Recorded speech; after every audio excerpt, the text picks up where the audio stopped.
Hi, Tony. How are you? I'm good, Steve. Nice talking to you. Good to talk to you. Well, for everybody else, my name is Steve Nathanson. I'm a professor of philosophy at Northeastern University in Boston, Massachusetts. And Tony, Coady, and I are going to be speaking well, it's morning in Australia and Morning the next day, Boston here. The morning the next day, right? So the metaphysicians can think about what time we are actually talking. But we're going to be discussing issues on the ethics of war. So Tony, do you want to begin and just say something about how about yourself, and then about how you got interested in this particular not so happy area of inquiry? Yeah, well, I'm at University of Melbourne. I was the Boyce Gibson Professor of Philosophy here for some years, and currently I'm a Professorial Fellow and Vice-Chancellor's Fellow, which is rather a lordly title, in the Centre for Applied Philosophy and Public Ethics at the University of Melbourne. As I say in the preface to my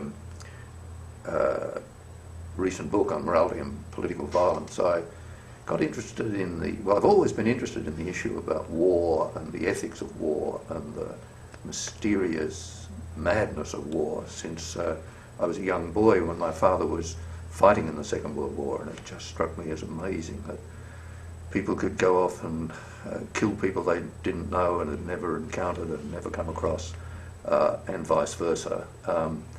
And so that's been a pretty long-standing interest of mine.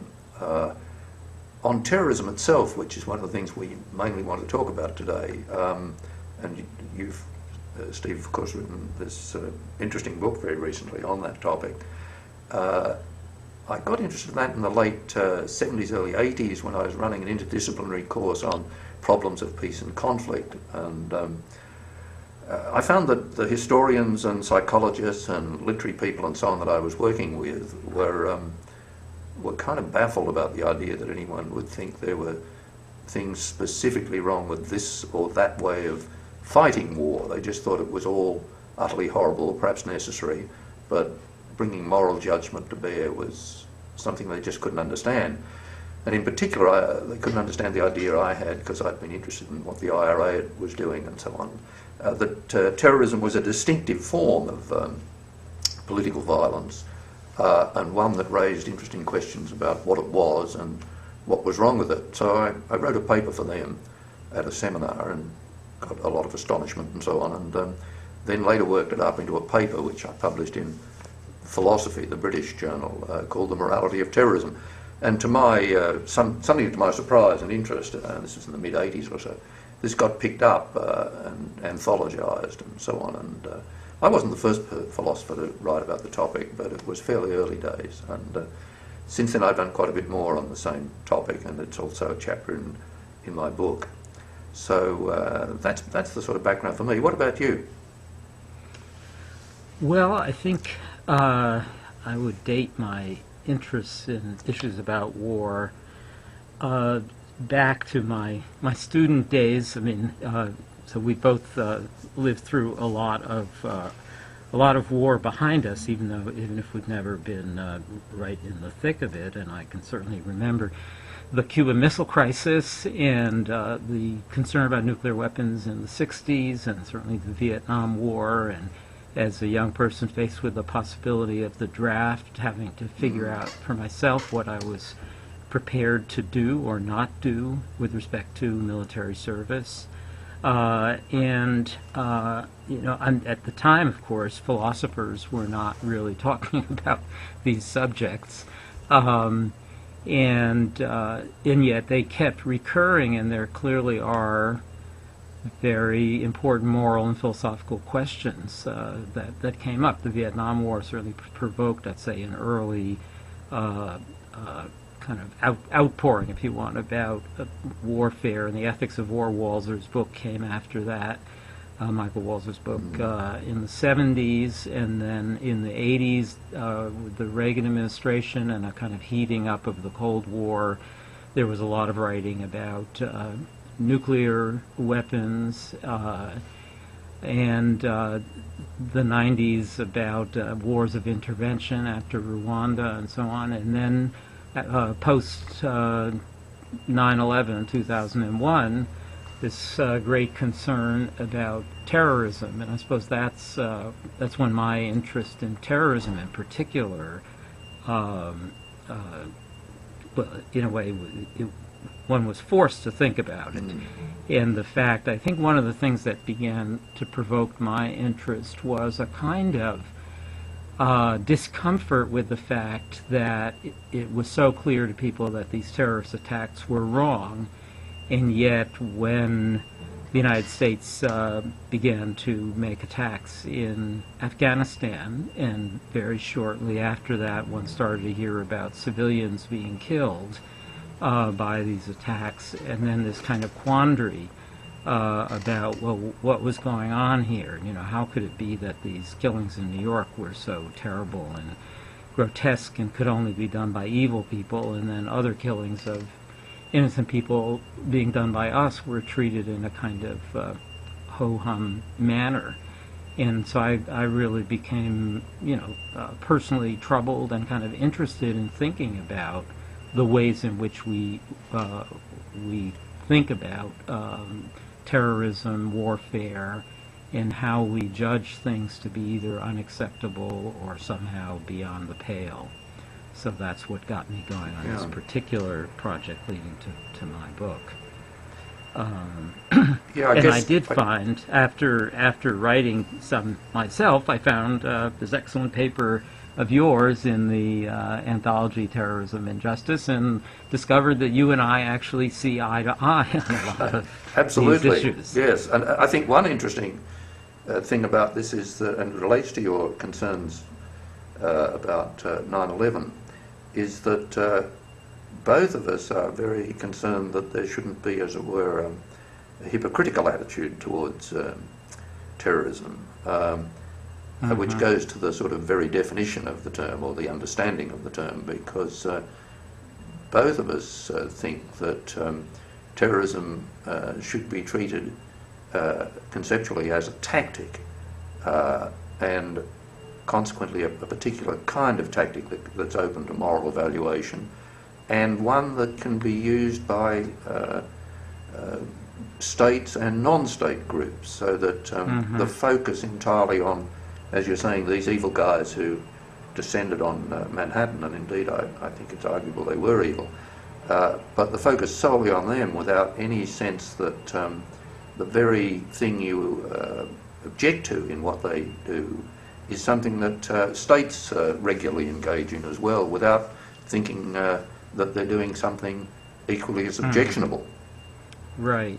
And I think one of the things that turns out to be interesting, in a way, the power of the word and the importance of definitions, that because terrorism is defined by so many people, not only the media, not only the government, but also the so-called terrorism experts, it's defined in a way that makes it logically impossible for states to engage in terrorist acts, that there's a built-in bias in the use of the term and then in the subsequent moral judgments made about it, so that when moral condemnations of terrorism are made, they really lack credibility. And that's brought out in this famous slogan, one man's terrorist, another man's freedom fighter, the arbitrariness and the subjectivity of the classification in there, and then following that, the moral judgments as well.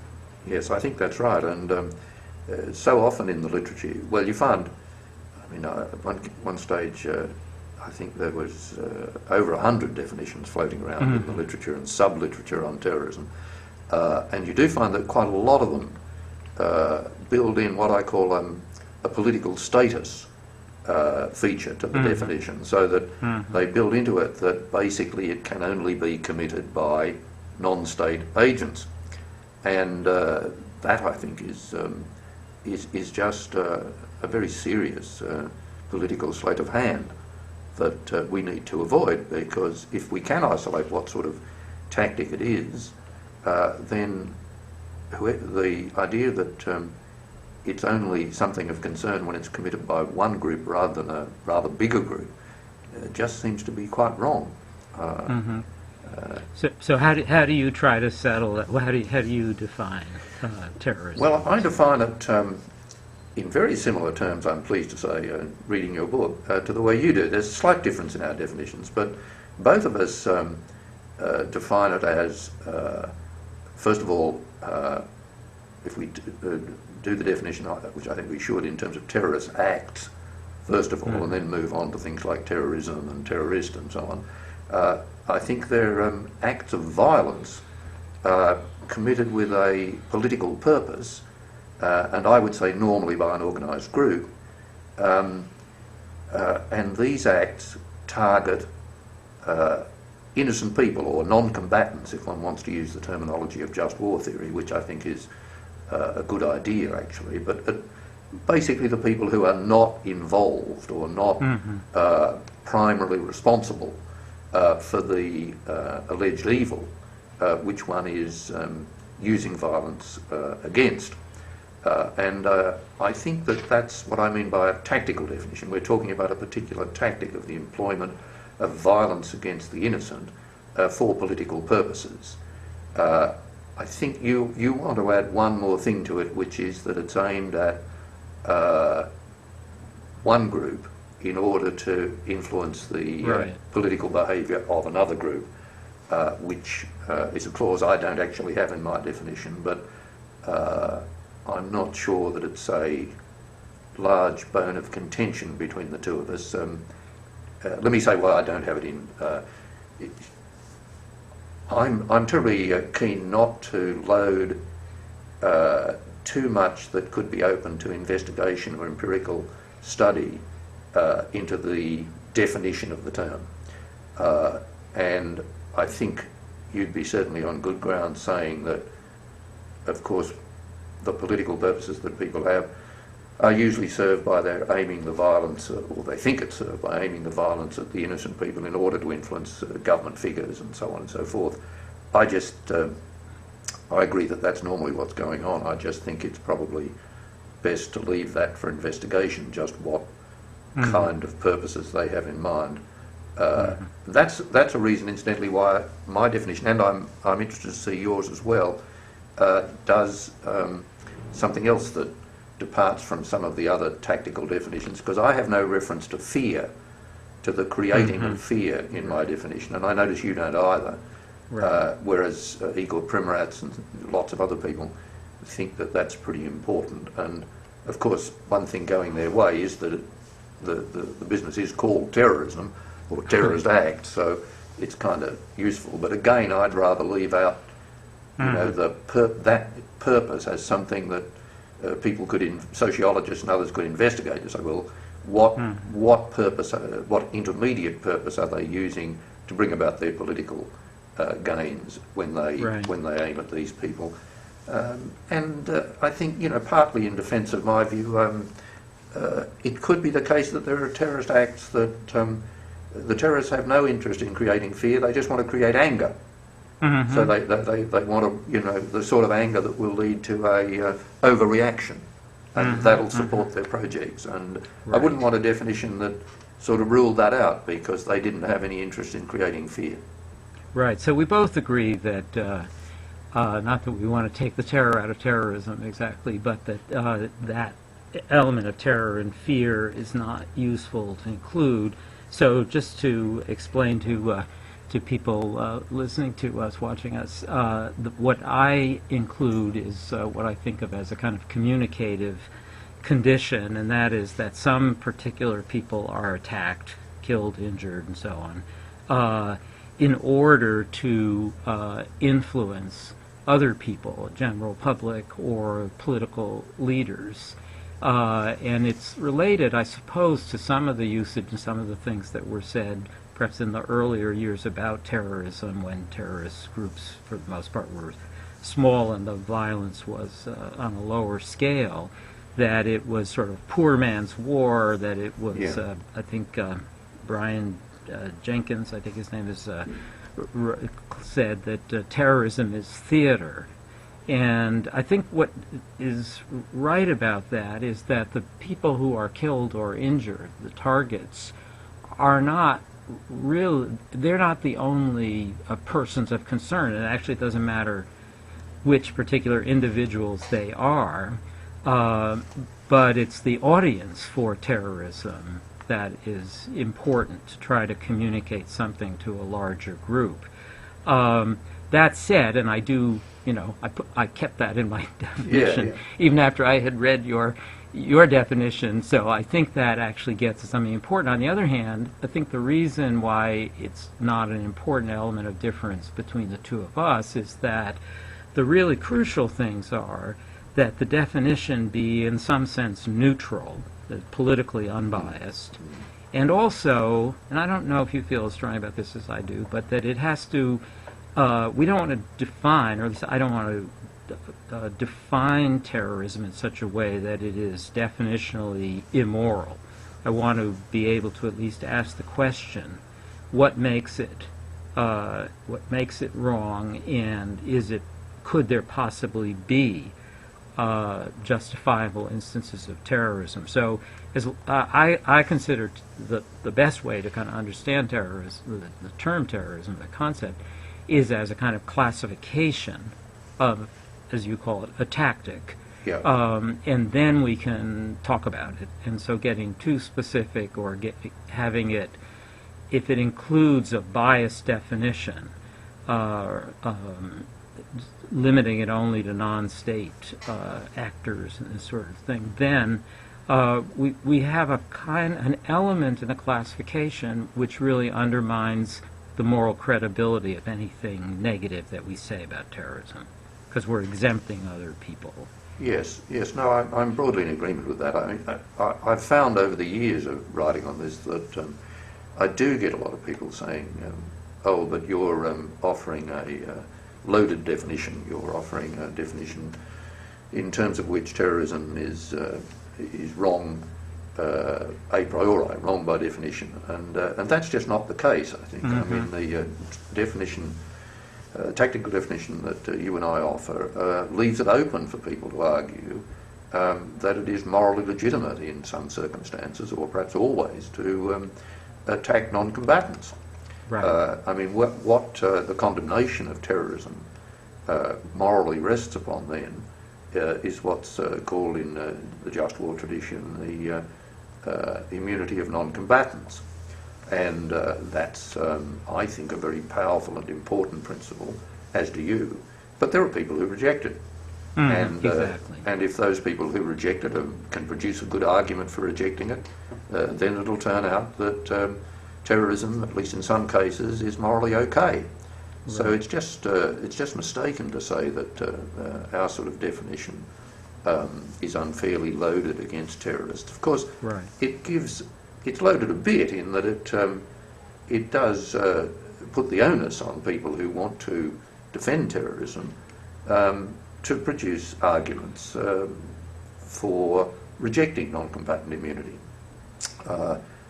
As I say, people do that, of course, but I think the fact that at least there's a bit of an onus on them fits with the fact that people are generally shocked by terrorism and generally have a negative attitude to it. I mean, it would be odd if we produced a definition so neutral that it was surprising that people were opposed to terrorism. Right. So I mean, right. So it has to contain elements. The definition has to contain elements that are, if terrorism is always wrong, that are always part of terrorism, and that are the, so to speak, wrong-making features. And we both agree that the wrong-making feature is the fact that innocent people are targeted and killed and injured. Yes. I would just add one thing about the sort of the widespread belief that terrorism is wrong, and that is that I think there's a way in which people think that they think terrorism is always wrong, but that they don't, and that there's a lot of confusion. So one of the things, and this, I think for many people comes as a surprise, but if you apply a definition like the one you give, like the one I give, or Igor Primoratz and others, then it turns out that some of the important terrorist acts by states are things that were widely approved. The Allied bombings in World War II Yes. being the prime example, bombings of cities which were directly aimed at breaking civilian morale. So they fit this communicative model that I was talking about, where you attack some people, but you're really trying to influence other people, the population at large, break their morale, and thereby bring about a change in the government decision makings. And so nobody thinks about those things as terrorism, but once we have what you and I regard, at any rate, as a good, clear, neutral definition, it turns out that acts that people are familiar with and never think of as terrorism are terrorism and are frequently approved. Well, absolutely, and this is why I spoke of hypocrisy earlier on. You know, I think that the bombings in the Second World War are a very good example. Churchill himself called them terror, and various people, I think, have noted, including us, that these bombings share exactly the features that we want to talk about, and if the principle of discrimination and non-combatant immunity is correct, condemn. These were all things that were done by our people, so to speak. Right. I gave a talk in Hiroshima a couple of years ago at the Peace Institute. There has a big conference a couple of days before the commemoration of the bombing, and I spoke on terrorism, and it was after 9/11, and I drew the parallels and spoke about the nuclear bombing of Hiroshima and Nagasaki as acts of terrorism. And someone in the audience said, Japanese woman in the audience said, I agree with you, but you would get into terrible trouble if you said that in the United States. And I said, well, I'm not sure. I have said it in the United States, and I didn't actually get stoned. Yes. But though there were some people certainly in the audience that disapproved. Yeah, and people who are kind of shocked. But many of these things, well, I think that common sense morality, if there is such a thing, is in a way unstable on this issue, that people, generally believe that even with respect to people in other countries and enemy peoples, that they're human beings, they deserve some level of decent treatment, that ideally they won't be attacked in wars and so on. But when wars occur and things kind of heat up, then that does change. And I've always thought it was more gradual, but I did come across in a really fine book by Alexander Downes called Targeting Civilians in War. He quotes John Dower, who says that within weeks of the Pearl Harbor attacks, there was really a very large percentage of people in the United States who favored bombing Japanese cities. So the anger, that the desire for revenge and so on, all these things come together so that things that people earlier had asserted about non-combatant immunity and not having bombings of civilians, you do get these shifts when people are actually in situations of warfare and loss. Oh, I think that's right. I think, but I wouldn't put that down to myself to inadequacies in common sense morality, but I mean this depends a lot on how one defines common sense morality. I mean, I would think of this, I would like to think of common sense morality as a more reflective thing, involving thinking hard about the roots of our reactions to difficult examples and cases in our lives and so on in a reflective way, rather than what happens when we get caught up in anger and hatred and hostility. But I mean, well, I have a lower standard, I suppose. I'm thinking of it more. I noticed that in your book. I thought you were a bit nasty to common sense morality. Well, I'm using it in a kind of like anthropological way, right? Yes, I mean, a description of what sort of moral consensus is there? Yeah. And I do you know, think I that just think of shifts. it more like in the way Sidgwick does. You know, I mean, it's where it is. I don't think it's nearly as sociological as that. Okay. But that's perhaps a distraction from some of our main things. I was wondering just a bit more on the definition.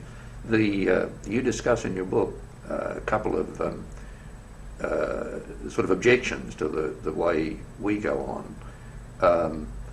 One of them being David Roden's suggestion Oh, right. about incorporating in the definition not just intentional attacks upon non-combatants, because that's a crucial part of each of our definitions of the tactical approach generally, but also various things that involve damage and death to non-combatants as a result of recklessness and negligence and so on. That's Collateral damage issue. collateral damage, as it's called. Yes, that's one line of objection.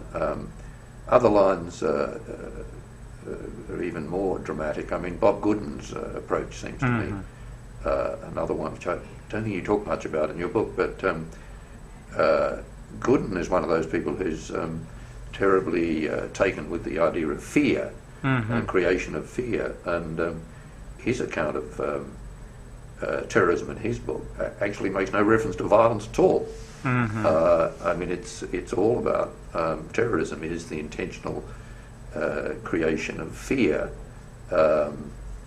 for political purposes. I think he has the political purposes thing in, but but a definition which makes no reference to violence, I think, has simply lost touch with what there is in common usage to capture for terrorism, don't you think?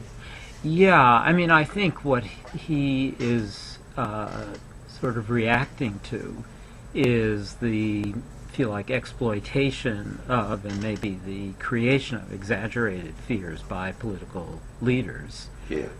Which definitely is it's a manipulation of people, and it's a bad thing, and it's probably worth condemning, but it seems to be a different kind of phenomenon. So that would be a radical shift. Yeah. I mean, I think it's a sort of Bob's move, I think, is the sort of thing that is motivated to achieve certain good radical objectives, so to speak. But I think it's going about it the wrong way. I think that appropriating the term terrorism is just liable to turn people off rather than to actually extend his project. Right, and I think it has in common, I mean, it's a different conceptualization, but it has in common with David Roden's idea of broadening the concept to include collateral damage killings and injuries, a desire to condemn certain things by labeling them terrorism. And so I agree with Roden that we are often much too permissive in our views and accepting in our views about collateral damage killings. Yep. And that's why there's a difference between us, am very critical of the principle of double effect, because I think that's part of the problem there, the focus on intention. And so when people aren't intentionally killing and injuring others, we say, oh, well, they didn't mean it, and this is a war, and so on, regrettable but inevitable, and just let it pass. So I think that Roden's suggestion is also motivated by a desire to more strongly condemn these collateral damage killings, and I agree that we need to be more rigorous and more judgmental in a way of those kinds of collateral damage killings, but I don't think that we need to widen the definition of terrorism to do that, and I think the collateral damage killings do raise different kinds of issues. So that's why I oppose his proposal. Yes, I think that's right. I mean, I remember when I first got started on the defining terrorism thing and gave a paper on it to a philosophy group. Michael Stocker in the audience said, well, why not make the definition such that any intentional violation of the jus in bello counts as terrorism, or even perhaps any of the conditions of the just war. And again, I have a more restricted approach to these things. I think that the wider you can, I'm nervous generally about wide definitions. I mean, I think that they're often well motivated, but they do lose precision, and they blur the focus of an inquiry. And I think that's what happens with David's sort of suggestion. I'd go so far as to say, if you like, call it neo-terrorism, but it's not terrorism proper. Yeah. I think I made that suggestion in print somewhere in response to this sort of I mean, thing. it's, the definitions, they're all proposals or stipulations of a sort, but one wants to evaluate them and see which ones help us to understand the issues and which ones seem to make things more difficult to kind of discuss in a reasonable way. And since the collateral damage harms or the actions that cause them, I think, do raise different issues, it seems to me really not a good idea to lump them together. We're going to have to distinguish them between types of terrorism, right? The intentional and the unintentional, and we'll see what there is to say about that. Yes. Yes, that's right. Well, that's why I thought something like neo-terrorism might do for it. But shall we say something about collateral damage? Yes. Well, would you like me to say something nasty about double effect, and then you can Yeah, because I think you've got it wrong. So, okay. Yeah. All right. Well, let me give it a try here. So my concern about the principle of double effect, and I know that it's often expressed in different ways, and there are both simple and complex versions of it. But the most commonly cited aspect of the principle of double effect is that if there are actions that have both good and bad effects, and the bad effects are not intended, that they may be permissible.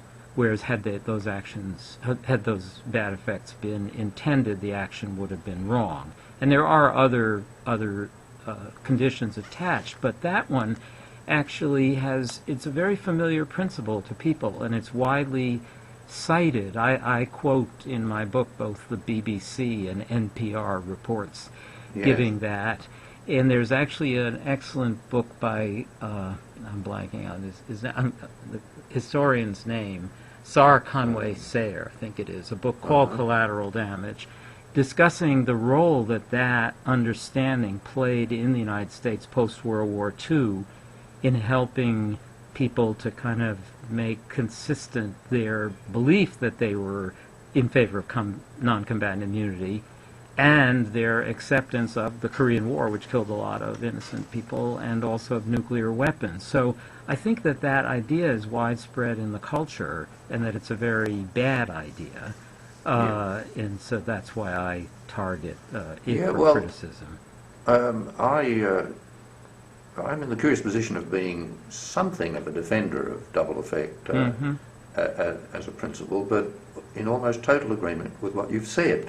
Okay.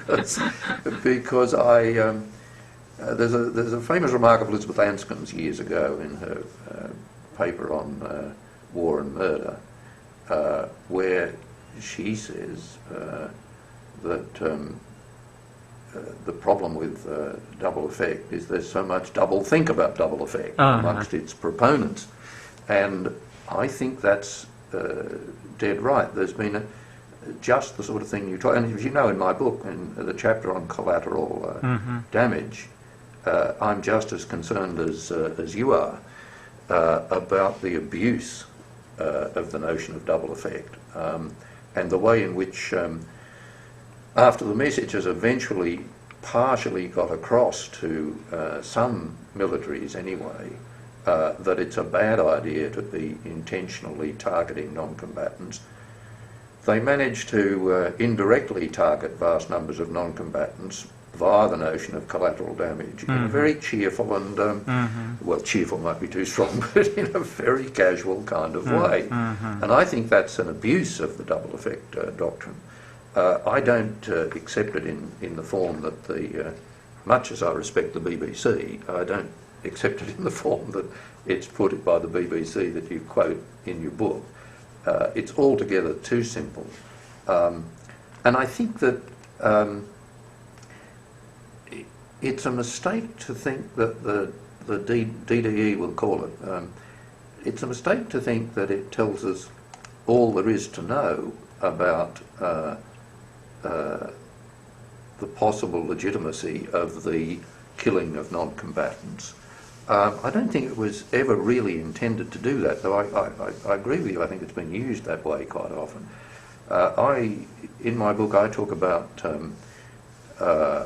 what I call a precondition of using double effect, which is that, of course, you don't go out and bomb or attack a military target knowing that you will incidentally kill some non-combatants and so on, if there's another way of going about attacking that military target without involving the death of the non-combatants. I mean, the primary thing is don't kill non-combatants. You certainly shouldn't kill them intentionally, but you shouldn't kill them casually or negligently without exploring other possibilities. And I think that even applies, as I argue in the book, to accidental killings. We can't just get away by saying, oh, it was an accident, if we haven't done anything, to ward off accidents in our preparations by the technology we have and so on and so forth. So I think it only comes into play after you've looked at the other possibilities for bringing about the desired military or medical or whatever objective it is that's the good one you're actually aiming at. So I think that's already built into what you were calling earlier the sophisticated versions of the double effect. And also I think it's important to add, which again in popular versions may not be added, but is in virtually all the technical discussions, that there's a proportionality requirement on the foreseen but unintended effect of the action that you're doing to promote a particular good end. As you note, and numerous people have noted, proportionality is an extremely tricky notion and difficult to unpack with great precision. But it seems to have some intuitive appeal, so that if you go after some objective where it's minor military significance and you kill thousands of nearby civilians, then this is disproportional, clearly enough, to what you're aiming at. Other cases will be more difficult to decide. So in fact, I think we finish up, as so often, disagreeing along the way, but coming to much the same conclusions. Well, I wonder what your reaction is to an example that I use in the book where I imagine, so I have an imaginary variation of the 9/11 attacks in which the attackers actually have no intention of killing innocent people, but simply want to damage or destroy the World Trade Center and the Pentagon for their symbolic importance. And so that the people who were killed in these attacks were collateral damage, and that it was not intended that they die. And I go so far as to imagine, I say, suppose that there was a video of bin Laden, saying that he regretted the deaths of these innocent people and so on. So my claim, and I do go through a sort of four statement version of the principle of double effect to try to show that all of those could be satisfied. So where do you find my argument going astray there? Yeah, it's a very good example, because I was taken with that. I think an important thing in the discussion of double effect is that people can't just declare that their intention is X if the facts required to describe what it is that they do belie that claim. So that the intention claim can't rest simply on declaration. It's got to rest on an assessment of what was aimed at, what was achieved, and what was involved in the act itself. so that frequently, for instance, in the discussions of double effect, it's said that the good that you're aiming at, the means that you adopt, can't be a direct means to the end that you want to disavow. And this is connected with the idea that some incidents are so closely bound up with the thing that you claim you want to intend that you can't treat them as collateral. I think in the book I give the example. I give this example often enough, so I can't remember whether I put it in my book or not, but you have to take that on faith. Of someone who has a pathological hatred of flies. Yes, it's there, I can tell you that. If he sees the flies, he wants to swat them and so on. And then he sees one and it's whizzing around. He hasn't got a swatter, but he's got a very heavy hammer nearby, and it lands on the bald head of his best friend, and he smashes the fly, smashing his best friend's head and killing him. And he then says, "I was only after the fly." I mean, this is incoherent. And there's a guy, Daniel Sulmasy, Sulmasy, who's written a very good article called "Reinventing the Rule of Double Effect," and he goes to great lengths to spell out in more detail what it means to say that the alleged collateral effects are actually so closely connected with the non-collateral thing that you can't separate off your intention and say, no, look, I was only intending the one thing and not the other. So in your example, I think if Bin Laden said, oh look, we weren't aiming to massacre 3,000 people, they're totally incidental. We were just aiming to blow up the building. I'd say this is like the guy who says the thing about the fly. And I do think that a lot of people try to use double effect in that way. They say, I wasn't, well, the most really pretty tendentious one, but nonetheless common enough during the Second World War was, I wasn't aiming to kill all those people, I was aiming to end the war. Right. But that's a case where the means end thing, of course, comes into play. But it isn't only the means end one. I think there's also this thing about the completeness of the act and the way in which two act descriptions are actually descriptions of the one event, even if they have very different terminology.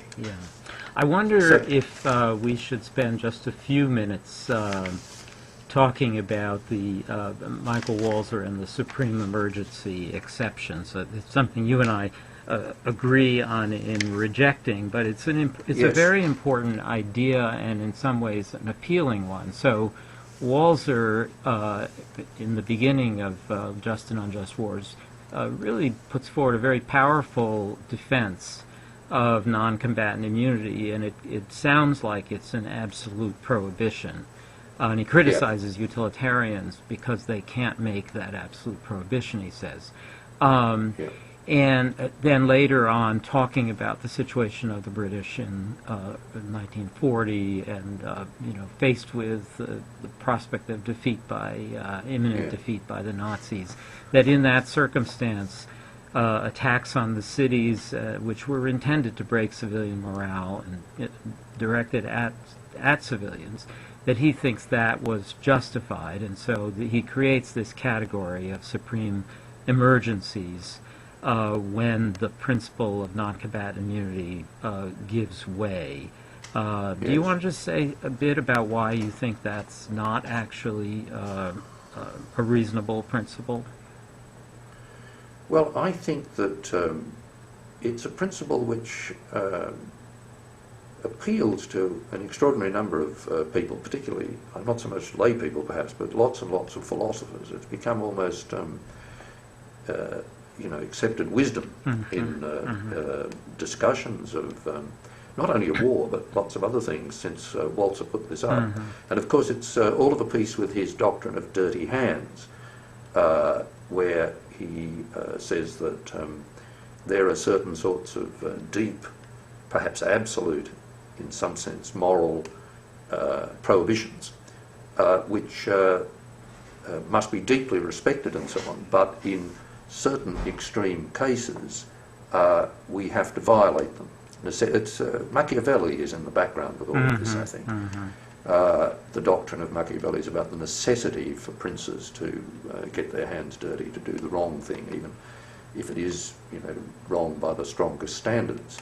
And Walzer has this, as you say, applies to the Second World War somewhat partially, so that it applies against Nazi Germany but not in the war against Japan, so that Walzer, like many of us, would condemn the atomic bombings because he thought the war against Japan was just an ordinary sort of war, whereas the war against the Nazis was in a different category. And he's gone through numerous manoeuvres and twists and so on over the years on this one, but because in the original article on Dirty Hands, where he doesn't use the term supreme emergency, but later on he says that's what he meant. In that one, there were quite non-emergency, quite ordinary sorts of moral problems that people faced where they had to violate deep constraints. You may recall there's the one about the guy who wants to get elected, and in order to do so he does a deal with a ward boss that involves deception and deceit. These days I think Michael would be embarrassed that example was used, because nowadays it's got to be supreme emergency only comes up in the context of genocide or extermination of a people, or enslavement, ethnic cleansing, slavery. Yes. So I think he's very nervous about this after having introduced it, and he wants to restrict it very heavily. I think that there's a lot of confusion involved in all this stuff. I think that the account you give in your book, your criticisms, are even better than mine, I hate to say. I think you do a very thorough job on the problems that are in the supreme emergency thing. I mean, I argue that it's and this is something I think we agree on, that first of all it's deeply unclear in a way I've already gestured at. Secondly, the capacity for the abuse of this condition, given its the vague elements in it and so on, is so great that if you're interested in the regulation of war, in having important rules that can be public to everybody and serve relatively neutrally and impartially to be constraints upon the behaviour of all parties, then it's a very dangerous business to introduce this. Right. And we're talking about a situation in which people are under a huge amount of pressure, and I think we both agree that if there's kind of an opening left for people to think, oh my goodness, this is not an ordinary circumstance, and ordinarily we'd never do this, but this is extreme and so on, that people will always feel extreme. And I think the 9/11, post 9/11 period is a very good example of that.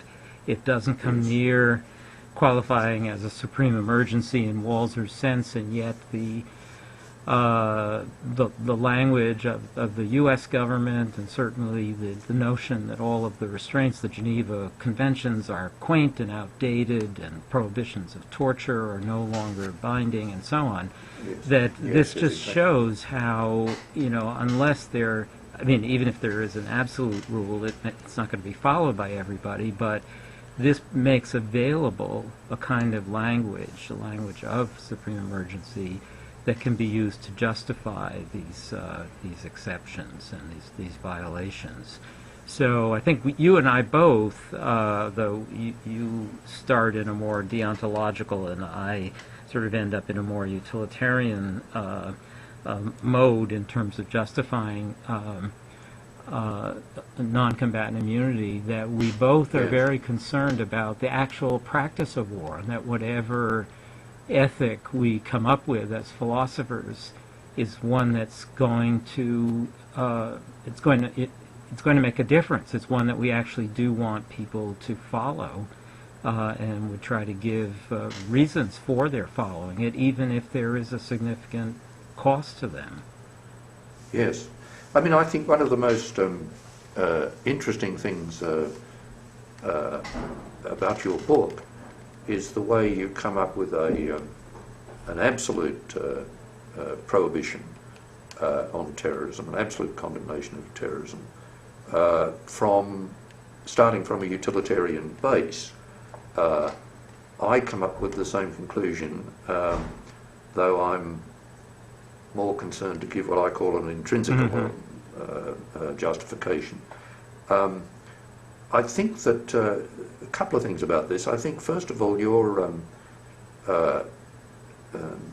point of departure from the utilitarian thing is a very welcome one. I mean, I think that people often approaching these questions take it as a sort of first premise that utilitarians will be in favour of justifying terrorism in some circumstances because they're always looking to the outcomes, weighing up the good outcomes against the bad outcomes, and it might turn out that in some contexts the good outcomes favoured terrorism over the bad outcomes, and therefore it was okay.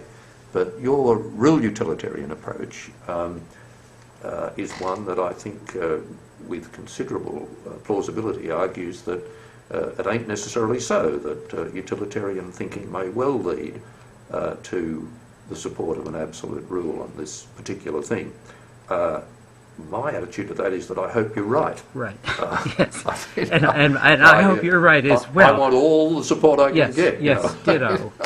Ditto. And I don't, in my other works, I've really never, in fact, appealed to a moral theory, but I felt that what I call common sense morality is very confused on these matters, and that we can't just find the answers kind of waiting in our ordinary beliefs, because our beliefs are conflicted and contradictory about these matters. So that's part of the reason I get into theoretical matters in the book in a way that actually I hadn't ever done in other writings. We could go on for quite a while, you and I think, but we probably ought to bring this to a close. Is there anything you'd like to say as a last word from your end? Well, no. Well, the only thing I think is that I think that your version of the real utilitarian story, as I say, I hope it's right. I think that it ought to be taken very seriously by people thinking on these things. I have a certain nervousness still about utilitarianism, I suppose, just because the final condemnation does have even in your version, has a whiff of contingency about it. That is, it's still the case that if the good arguments you give are not quite there with respect to changing circumstances and so on, it might just go the other way. I mean, you note in the book, and I note also in my book, the fact that lots of people after the First World War, lots of the theorists, Duhay and others, thought that attacking non-combatants would actually bring about much fewer deaths in war, whereas your argument is that on a good real utilitarian story we ought to have a strong objection to attacking non-combatants because that keeps the slaughter down, whereas these other guys thought it wouldn't. They thought it'd have the opposite effect, that if you brought the war home behind the lines, you'd never have any more of the sort of First World War wars of attrition and so on. Now, they were wrong, as we both know, but it looked mighty plausible at the time. And that's the sort of nervousness I have about utilitarianism. Though, as you've noted in conversation with me, I'm not opposed to the use of pragmatic and arguments, prudential arguments that look to the consequences of what people do. And I think your claim is certainly very plausible about the limitation of war by a total ban on attacks upon non-combatants. Yeah, well, I share the whiff of worry, and I suppose my whiff of worry from the intrinsicalist or deontological point of view is that people like Walzer, for example, or Rawls, who had adopted Walzer's supreme emergency views, Yes. and others, to the extent that they appeal to something like intrinsic or deontological values or rules, come out somewhere else. And I'd love it if somebody make the case from that perspective, but I didn't know how to do that. And I thought that the Yes. history of warfare and the experience of certainly 20th century wars is good evidence that if you allow escalations of wars, they will just become more and more and more destructive. And that is the problem with terrorism generally and attacks on civilians. And we also, of course, have these decisions made by very fallible people, often ignorant people. That is, the people calling the shots literally in war. And so I felt that utilitarianism had something to offer us, the goal of human well-being as something that could motivate limitations on acts of war. So, but I share some of the worry you're expressing, and but I thought the view was worth trying to develop and worth putting out there, and I hope that it will be vindicated in theory and in fact. well, as I say, I'll be delighted if you turn out to be right on that. Okay, well, look, it's and I think it's a very great. good book. Well, thank you, and I definitely great admirer of all of your work in this area. So it's been a huge pleasure. I want to thank the Philosophy TV folks for getting us into this conversation, and I'm sure you and I will be in touch, and if other people want to continue the conversation with us in some fashion or other, that they can do that as well. So Yes. thank you. Good, Yes. and, well, good morning to you. Good night at this end. All Thanks right. very much, Take care Stephen. then, Tony. Bye.